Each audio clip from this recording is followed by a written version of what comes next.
Ketika kita hebat, bujang, ketika kita masih kuat, anak-anak kau agamanya ndak urus dengan baik. Lah tua kini baru terasa rugi kalau anak kau ndak saleh.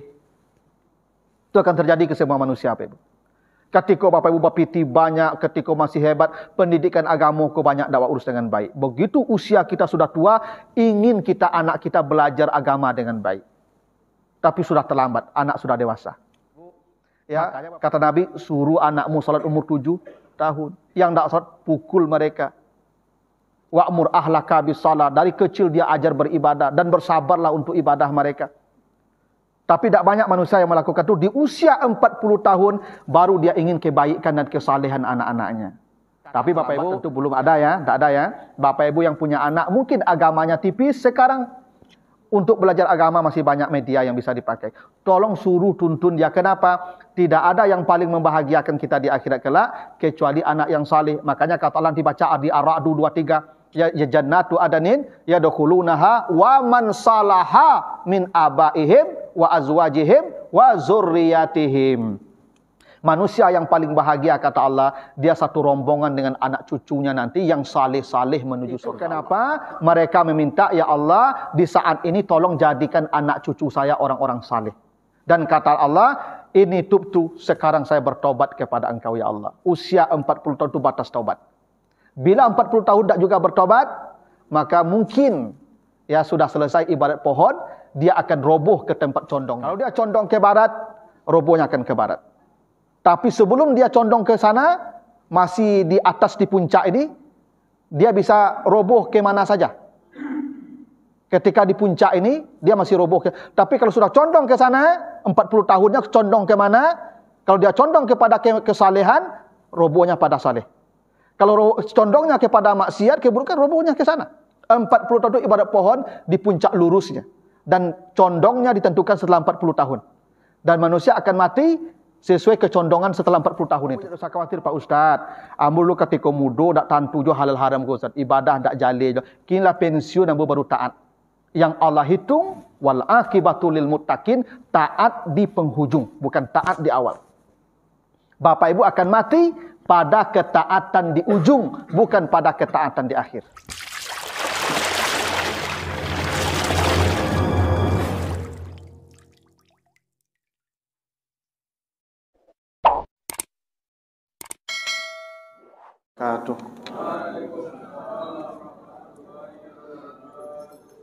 Alhamdulillahirabbil alamin, assalatu wassalamu ala asrafil anbiya'i wal mursalin wa ala alihi wa ashabihi ajmain. Bapak, Ibu-ibu, kaum muslimin jamaah subuh yang dimuliakan Allah, kembali kita bersyukur kepada Allah atas segala karunia-Nya. Salawat dan salam untuk Nabi kita Muhammad sallallahu alaihi wasallam. Bapak Ibu yang saya muliakan, pagi ini kita akan bahas surat Al-Ahqaf, surat 46, surat Al-Ahqaf, ayat yang ke-15. Kita baca ayatnya, surat 46, ayat yang ke-15. A'udzu billahi minasyaitonir rajim. Wa wassaynal insana biwalidayhi ihsanan. Hamalathu ummuhu kurhan wa wada'athu kurhan. Wa hamluhu wa fisaluhu salasuna syahran hatta iza balaga asyuddah wa balaga arba'ina sanah. Qala rabbi auzi'ni an ashkura ni'mataka allati an'amta alayya wa ala walidayya wa an a'mala salihan tardah wa aslih li fi zurriyati inni tubtu ilaika wa inni minal muslimin. Dan kami telah memerintahkan manusia agar berbakti, berbuat baik kepada kedua orang tuanya, ibunya yang telah mengandungnya dalam keadaan yang berat, melahirkannya dalam keadaan berat, dan mengandungnya dan menyusukannya selama 30 bulan. Hingga apabila manusia telah mencapai usia sempurna, yaitu ketika usianya telah mencapai 40 tahun. Maka dia berkata, ya Tuhan, beri saya petunjuk bagaimana saya bersyukur kepada Engkau dan kepada ibu bapak saya.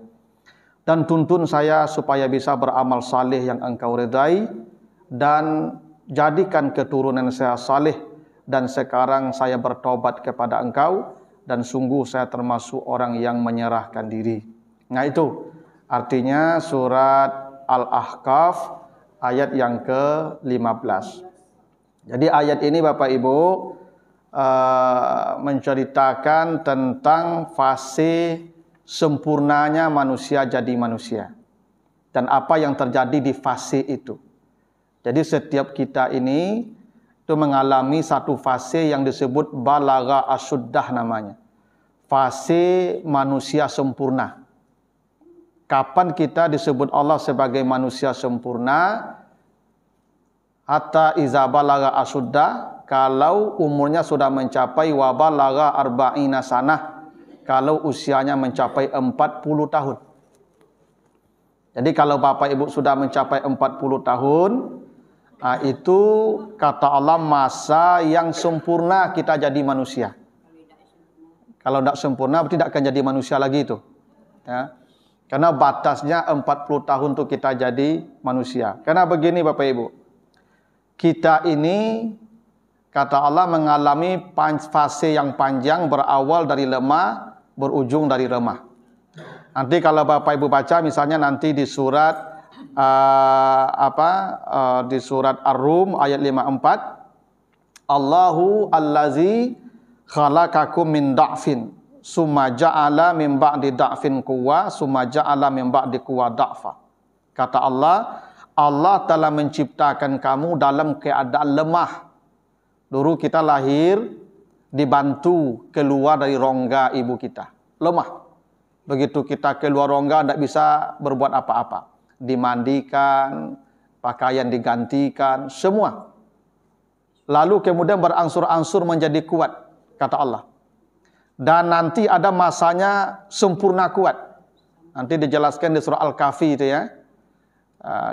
Apa kata Allah? Akafarta billazi khalaqaka min turab summa min nutfah summa sawwaka rajula. Bagaimana kamu kufur kepada yang menciptakan engkau dari tanah, lalu menciptakan engkau dari nutfah, lalu menjadikan kamu seperti laki-laki yang kuat. Nah, jadi ada masanya kita setelah lemah, itu kata Allah menjadi kuat. Tapi setelah kuat, wa ja'ala min ba'di quwwa da'fa. Setelah mencapai kekuatan itu sempurna, kita beransur-ansur lemah kembali. Makanya kata Allah nanti ya di surat Yasin ayat 68, wa man nu'ammirhu nunakishu fil halqi. Ya, ketika kamu sudah diberikan usia yang melebihi masa yang kuat tadi, maka kejadianmu akan dikurangi oleh Allah sedikit demi sedikit. Di ayat lain kalau di surat An-Nahl 70 kata Allah apa? Wallahu khalaqakum summa yatawaffakum. Allah menciptakanmu kemudian di masa yang panjang, summa itu maknanya tarahi, Allah baru mewafatkan kamu setelah melewati fase yang lama dan panjang dalam hidupmu, dimatikan. Tapi wa minkum mayuraddu ila arzalil umur. Tapi sebahagian ketika dilewatkan masa yang sempurna tadi, dikembalikan ke usia yang lemah. Nah, sekarang Bapak Ibu sudah lemah nih. Ya, sudah melewati masa 40 tahun ya. Nah, dulu Bapak Ibu dalam tanda kutip ya tergantung kepada orang tua, nanti pada ujungnya tergantung pula pada anak. Dulu Bapak Ibu jadi beban orang tua, sekarang sebentar lagi akan jadi beban anak-anak. Begitulah hidup kita tuh. Ya makin panjang usia kita, kita makin lemah. Makin panjang usia kita, kita makin menjengkelkan orang. Nah itu. Percayalah Bapak Ibu. Makin masa hidup kita makin panjang, maka kita seperti dulu masa kanak-kanak, banyak orang yang mungkin merasa tidak nyaman dengan perilaku kita. Memang begitulah. Likai la ya'lama ba'da ilmin syai'an, kata Allah di surah An-Nahl 70 itu. Bahkan dia itu pun lupa dengan namanya sendiri.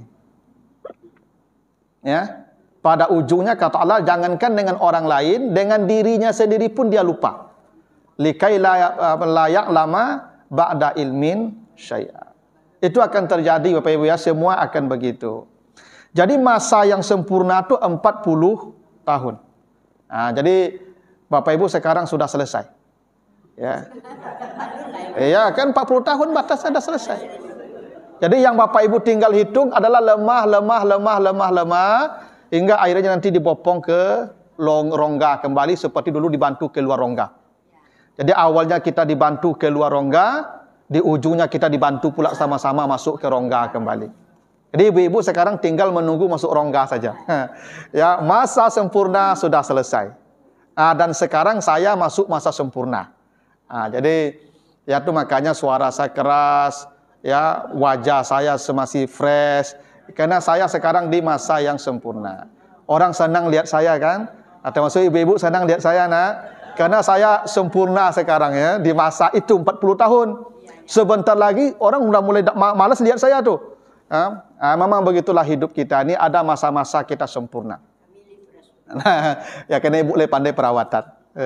Nah begini Pak Ibu, ketika manusia mencapai usia sempurna itu apa yang terjadi? Apa yang terjadi ketika manusia memasuki usia sempurna?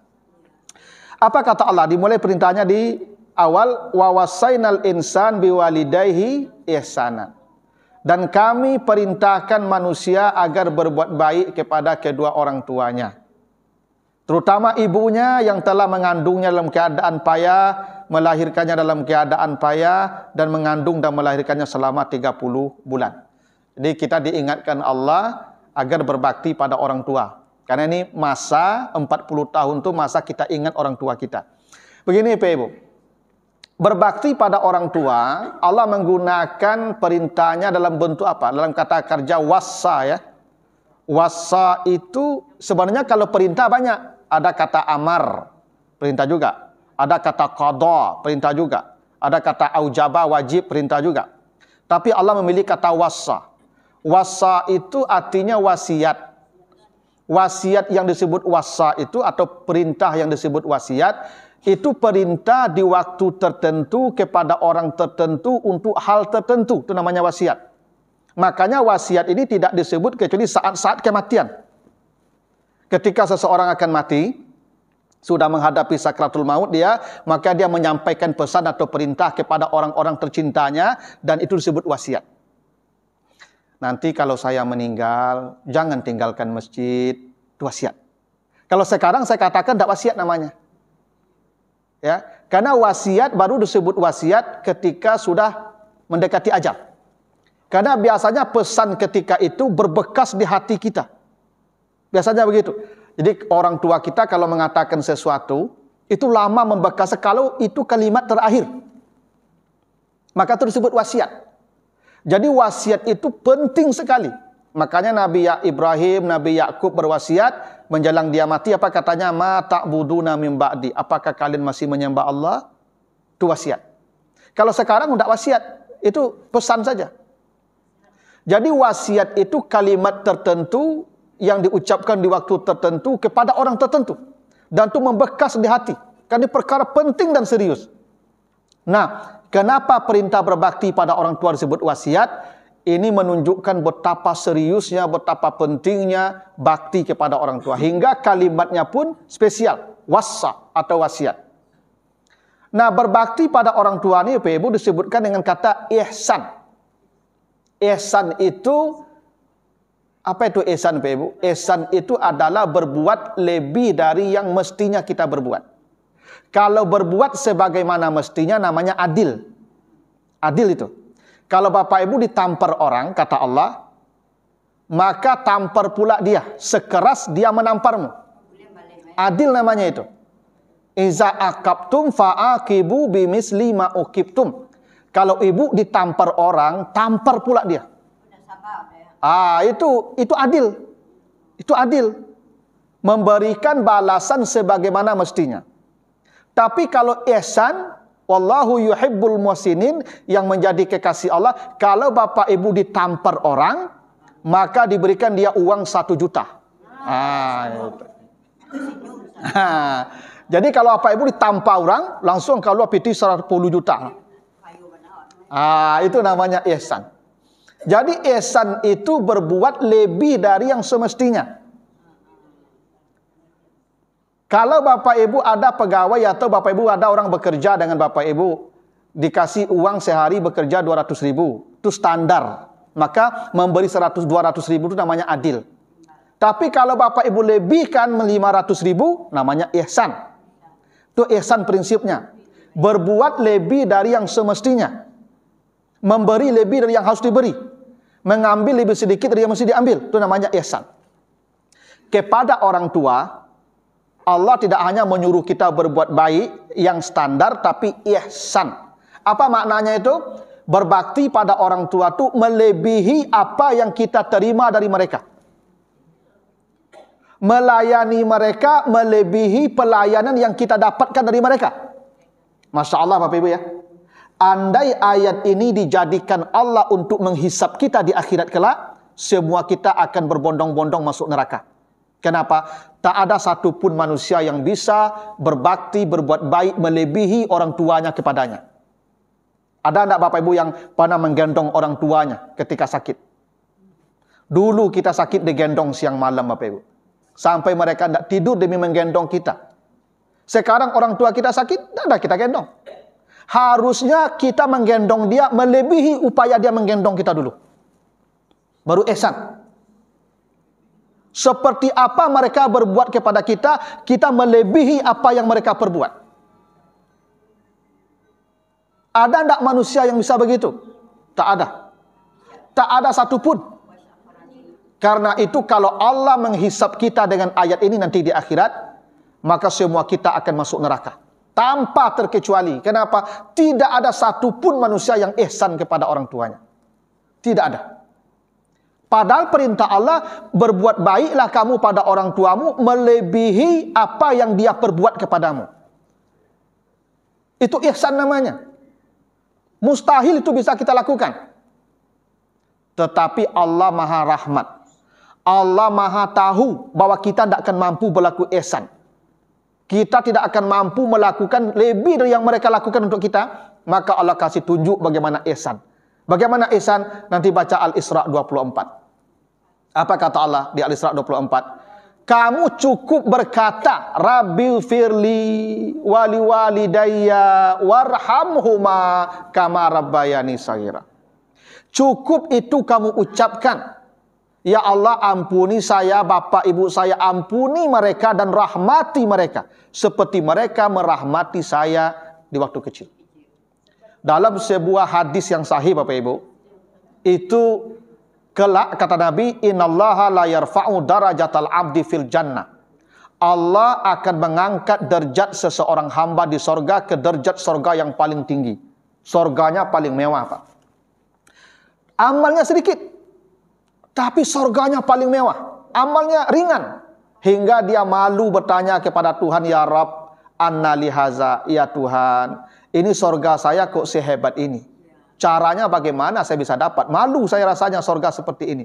Apa kata Allah? Haza bistighfari waladika laka. Ini karena anakmu yang selalu beristighfar untuk dirimu. Masya Allah Bapak Ibu ya.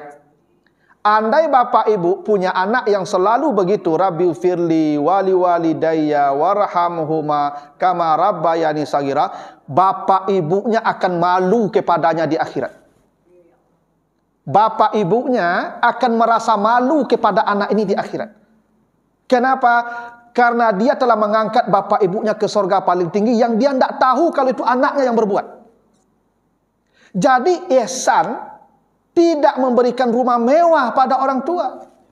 Tidak membelikan mobil mewah untuk orang tua. Tidak memberikan belanja banyak untuk mereka. Ihsan itu kata Allah, angkat dia ke surga paling tinggi hingga dia malu kepadamu nanti di akhirat. Doa tadi cukup. Rugilah Bapak Ibu yang punya anak tak satu pun mendoakan kita.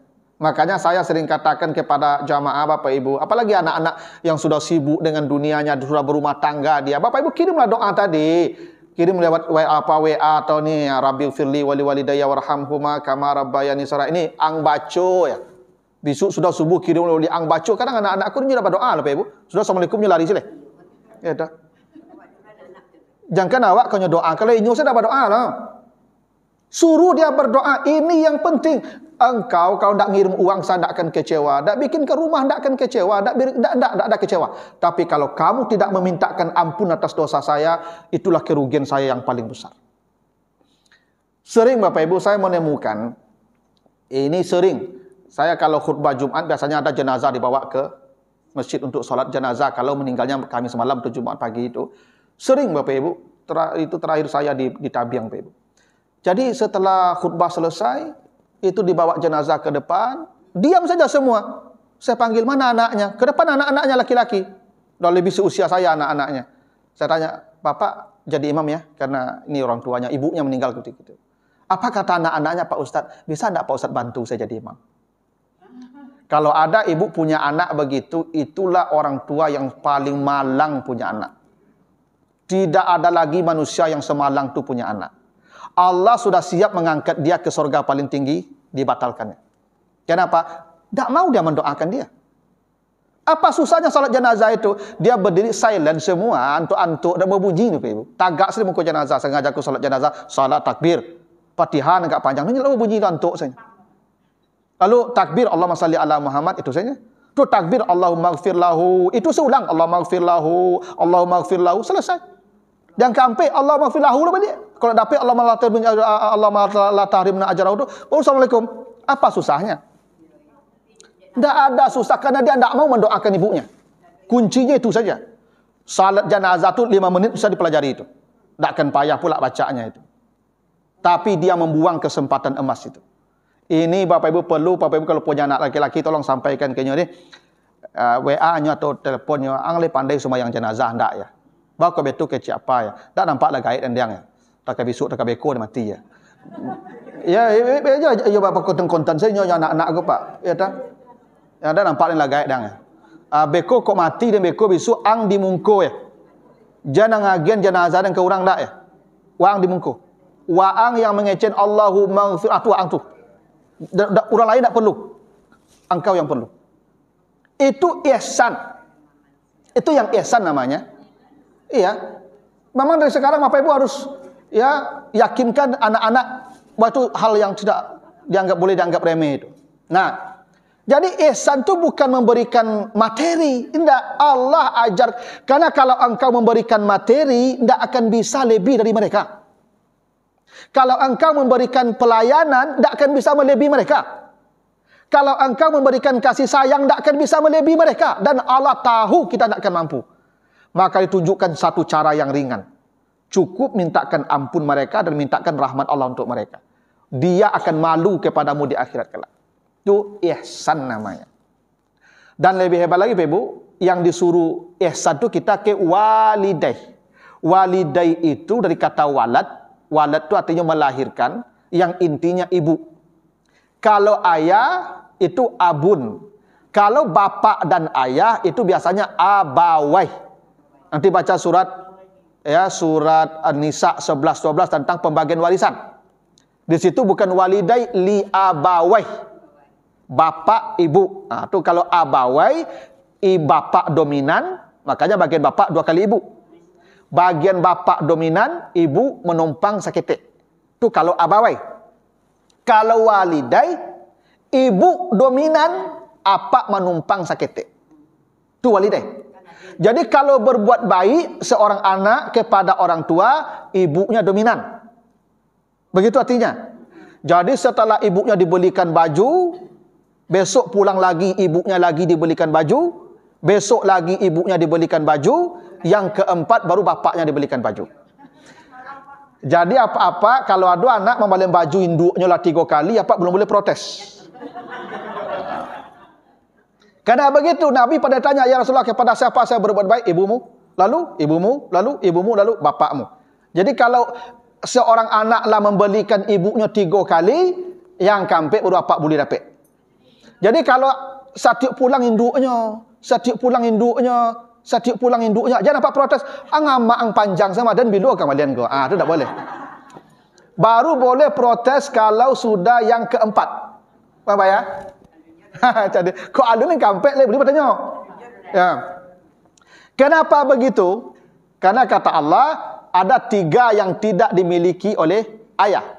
Hamalathu ummuhu, hamil. Ayah tak pandai ikut. Ya tak? Lalu wada'at, melahirkan. Ayah tak pandai ikut. Wa fisaluhu, menyusui. Ini bapak tak pandai yang tiga ni. Dan tak akan kuat yang tiga ni bapak-bapak. Coba bapak survei saya, bapak yang terlalu hamil kini. Hanya ibu-ibu yang mampu hamil tu. Bapak-bapak tidak akan kuat hamil, karena itu tugasnya diberikan ke ibu. Hamil, melahirkan, menyusui, ini tugas yang tak pernah bapak merasakan, dan ini yang paling sulit ya dari seorang tua, dari orang tua terhadap anaknya. Karena itu bapak dikesampingkan 3 tingkat. Karena ibu mengalami 3 perkara terberat yang tidak bapak mampu melakukannya. Nah, makanya ibu lebih dominan tuh, ya. Dan kata Allah, hamil dan melahirkan tuh kurhan. Kurhan ya. Kurhan itu dari kata kariha. Kariha itu artinya sesuatu yang dibenci. Makanya makruh. Makruh ya. Makruh dari kata karaha itu. Kariha itu artinya sesuatu yang tidak disenangi atau tidak menyenangkan. Hamil, melahirkan, menyusui tidak menyenangkan. Itu maka ibu-ibu ketika hamil, melahirkan, menyusui itu masa paling berat dalam hidup. Ketika hamil, lalu tak lama. Mulai kata kalau nyolajang wak langsung nyontak, tekajui. Enak. Sasak pipis tiuk sabanta ada ibu ya. Melahirkan begitu juga. Ya, bersabung nyawa. Ya, kemungkinan hidup kalau zaman dulu hanya kurang 50%, sekarang sudah ada canggih teknologi ya. Dulu kan dah sedikit ibu-ibu yang mati melahirkan. Kurhan. Menyusui juga begitu. Kurhan. Awak sedang lama lalu, ya kan, matu mengantuk, menangi jam 2 tu, minta menyusu tu. Kurhan namanya. Bapak Ibu, begini, dalam Al-Quran kata kariha itu ada 2 masdarnya. Infinitifnya ada 2 masdarnya. Bisa karhan dengan fathah kaf, karhan. Ya, nanti baca misalnya surat Ar-Ra'du ya, surat Ar-Ra'du ayat 15. Walillahi yasjudu man fis samawati wal ard tau'an wa karhan. Karhan di situ ya. Beribadah sujud itu karhan, sesuatu yang tidak menyenangkan. Ibadah ini Ibu tidak menyenangkan. Kalau menyenangkan satu orang duduk sego. Kalau menyenangkan mendengar ceramah aku, ambo yakin satu warga aku duduk di situ. Kena menyenangkan, lutut, panik, sakit, apa segala macam tu, mengantuk. Ibadah tu tak menyenangkan Pak. Karena itu ibadah disebut karhan. Ibadah tu tak menyenangkan, maka ada yang diwajibkan. Andai semua ibadah sunat, saya yakin tak mungkin kita solat ke masjid ni Pak. Karena Allah tahu kalau tak diwajibkan, tak dikerjakan, maka ada ibadah yang diwajibkan. Itu bukti ibadah itu karhan. Sesuatu yang tidak disukai. Karena ibadah ini Ibu berlawanan dengan kehendak nafsu. Yang sesuai dengan kehendak nafsu itu jalan ke neraka. Jalan ke surga itu tidak sesuai kehendak nafsu. Karena itu menjadi tidak menyenangkan. Yang tidak menyenangkan itu karhan. Jadi ibadah ini kata Allah disebut karhan. Nanti baca ya di surat Ar-Ra'du ayat 15. Karhan. Karhan ya. Tapi kalau perang, nanti baca di Al-Baqarah 216. Kutiba alaikumul qital wa huwa kurhun. Diwajibkan atas kamu berperang mengangkat senjata. Dan berperang itu kata Allah kurhun. Sesuatu yang tidak menyenangkan. Jadi tidak menyenangkan itu bisa karhan, bisa kurhan atau kurhun. Bisa fathah kafnya, bisa damah kafnya. Dua-duanya benar, sama-sama tidak menyenangkan. Bedanya apa? Kalau karhan tidak menyenangkannya lebih ringan, maka fathah. Kalau kurhan tidak menyenangkannya lebih berat, itu kenapa dhammah rafa. Apa maknanya itu? Hamil, melahirkan, menyusui adalah ibadah yang paling berat, melebihi tahajud semalaman. Setiap malam ibu tahajud lebih besar pahala yang hamil dan melahirkan ketimbang itu. Itu maka rugi ibu yang sakiti anak. Ibu kalau banyak anak tak usah tahajud, tak usah baca Quran, tak usah sedekah, tak usah. Kenapa? Amal ibu itu hamil, melahirkan, menyusui, mendidik, kurhun. Hamalathu ummuhu kurhun wa wada'at kurhun, bukan karhan. Tadi beribadah, salat kah, sujud kah, sedekah kah, karhan. Sekarang hamil, melahirkan, menyusui, kurhan. Lebih hebat itu Bapak Ibu. Ya tu aja lah tua kok. Jadi tujuh kerajo lah.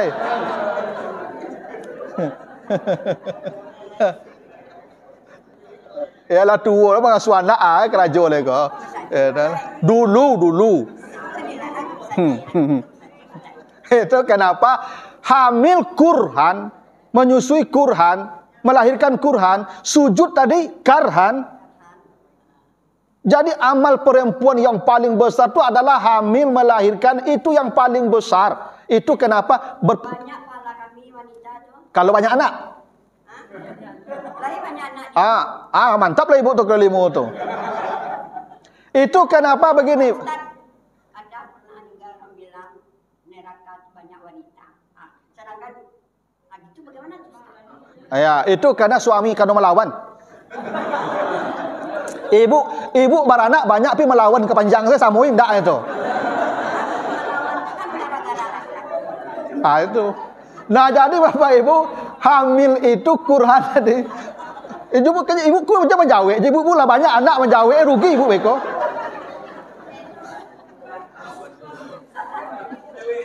Ya, pokoknya ibu lah dapat 5 anak tu aman ibu tu mah. Alhamdulillah. Jangan menjawab je lah.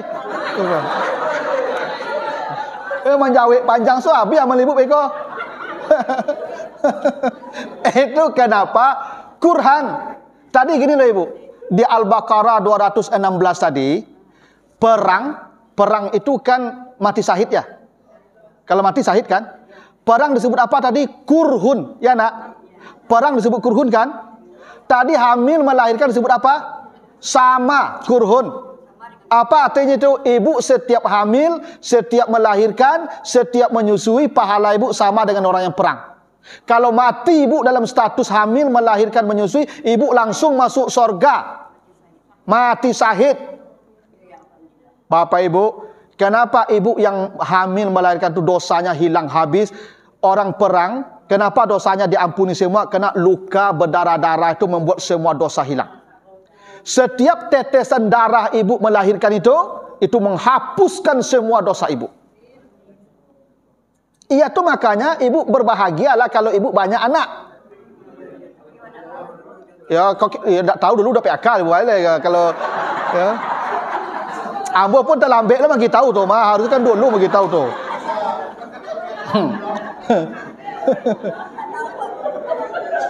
Rugi maka BKB tu ibu tu. Makanya Nabi katakan, saya membanggakan nanti di sorga perempuan yang suka punya anak banyak. Allah banggakan tu yang suka punya anak banyak tu. Ya.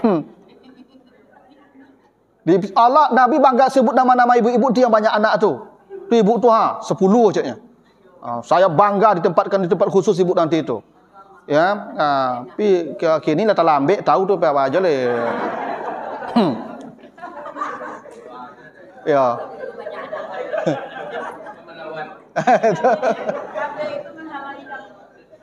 Ya, KB itu ibu bukan membatasi anak, mengatur.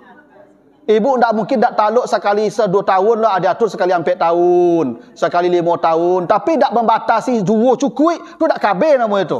Dengan pengaturan itu masa subuhnya diatur, tidak jadi banyak anak dong. Ya diatur. Pokoknya kau dapat ibu apa tambah taruh pak, itu kau dapat ibu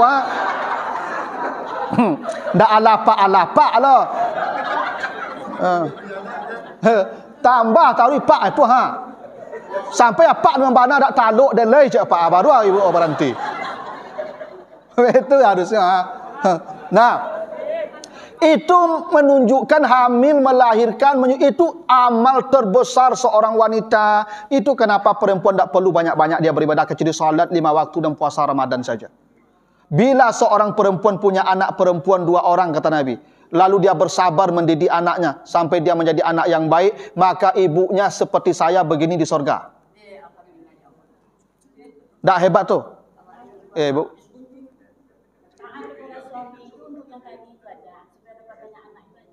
Indah, ibu maksudnya tapi anak banyak tu ibu rawat saya ada ibu tu, tapi ibu jangan lawan-lawan juga. Apa tu maksudnya tadi tu? Ibu ibadah ibu lah mantap tu, cuman ibu dek melawan tu hilang sadonya balik. Iya, membangkang. Bahasa Nabi itu gampang melupakan kebaikan suami. Saketik kanda ibu dak dapet tu apa aku dak elok sudi ibu le. Itu kenapa aku. Ya, itu. Ambo dima-dima menamu ibu-ibu kok sama Pak, panjawe sadonya. Itu. Lah ambo keciannya menjaweknya ibu kok. Dari dulu Pak cutu tuh. Analisisnya tinggi. Oh gitu. Oh dah. Iya. Dia pokoknya ibu, pokok selama dak maksiat ibu tenang, ibu pokoknya patuh salah. Dak kelamo lah Pak dulu tu. Nah, lalu kata Allah begini, sampai dia 40 tahun tadi ya. Nah, ketika sampai 40 tahun itu apa yang terjadi? Manusia berkata, "Ya Tuhan, beri saya petunjuk bagaimana berbakti pada ibu bapak saya." Bapak Ibu, bakti ini baru ingat kita usia 40 tahun. Kenapa 40 tahun? Karena 40 tahun itu beban terhadap anak sudah semakin berat. Anaklah mulai dewasa, mulai melawan kawak, diaturlah payahnya, mulai menjawik kecil awak anak itu. Awak kalau sampai 10 tahun Pak, anakku lah SMP SMA. Anak SMA aku Pak, ini lah mulai melawan Pak. Lah mulai balik. Kalau anak-anak ketik Pak, jadi hiburan di awak. Jadi permainan. Tapi kalau nyolah mulai dewasa, disitulah beban berat kita akan datang. Disitulah kita ingat betapa susahnya ibu kita di usia kita, seusia anak kita itu. Makanya usia 40 tahun manusia ingat, "Ya Allah beri saya petunjuk bagaimana berbakti pada ibu bapak saya. Tunjuki saya bagaimana beramal saleh yang engkau redai." Itu kenapa Bapak umur 40 kok banyak orang rajin ke masjid. Jangan heran Bapak mangan datang ke masjid mendengar ceramah aku lah 40 tahun kate. Coba cari mana 40 tahun ke bawah, coba cari. Nah. Itu kenapa Bapak Ibu memang di masa 40 tahun ke atas itu manusia sadar dirinya penting beramal saleh. Sebelum 40 tahun belum. Kenapa? Dia belum ingat apa-apa. Yang dia ingat hanya dunia saja. Sekarang Bapak Ibu sudah ingat mati. Karena sudah mendekat. Itu kenapa umur 40 ke atas manusia itu makin dekat dengan Allah. Karena begitulah yang terjadi. Yang masalahnya Pak, makin tua makin jauh dari Tuhan. Ada apa-apa aku sebagian makin pensiun, makin rajin duduk di meja domino. Itulah kacau tuh. Kacau tuh. Harusnya ketika usianya masuk 40 tahun, dia ingin mendekat kepada Allah sedekat-dekatnya. Karena dia hanya meninggalkan sepertiga usianya yang sudah yang tersisa. Karena usia kita 60. Allah kasih isyarat begitu di surah Al-Waqiah ayat 60. Usia kita 60. Bila kita menghabiskan 40, berarti sepertiga tinggal dari usia kita. Dan sepertiga itu bukan masa yang panjang. Karena itu hanya sepertiga kita untuk mendekat kepada Allah. Itu kenapa di usia 40 manusia ingin mendekat kepada Allah dan minta, "Ya Allah, beri saya petunjuk bagaimana beramal saleh yang engkau redai. Dan jadikan anak cucu saya saleh."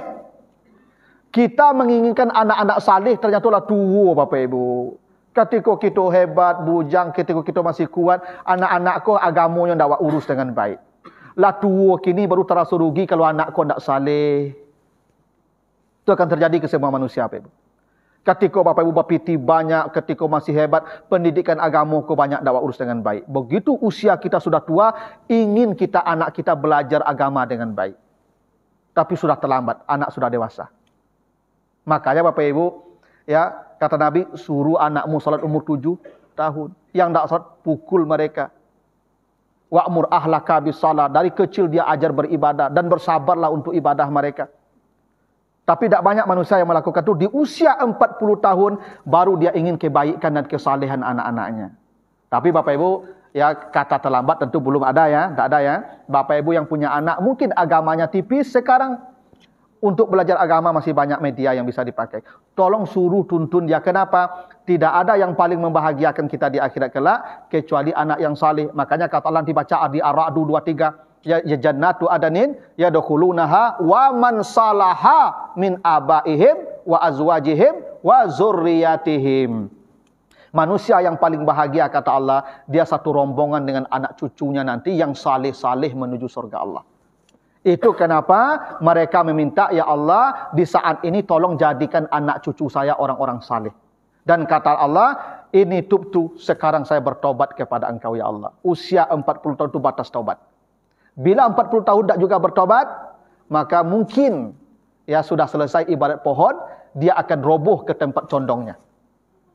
Kalau dia condong ke barat, robohnya akan ke barat. Tapi sebelum dia condong ke sana, masih di atas di puncak ini, dia bisa roboh ke mana saja. Ketika di puncak ini, dia masih roboh ke. Tapi kalau sudah condong ke sana, 40 tahunnya condong ke mana? Kalau dia condong kepada kesalehan, robohnya pada saleh. Kalau condongnya kepada maksiat, keburukan, robohnya ke sana. 40 tahun itu ibarat pohon di puncak lurusnya. Dan condongnya ditentukan setelah 40 tahun.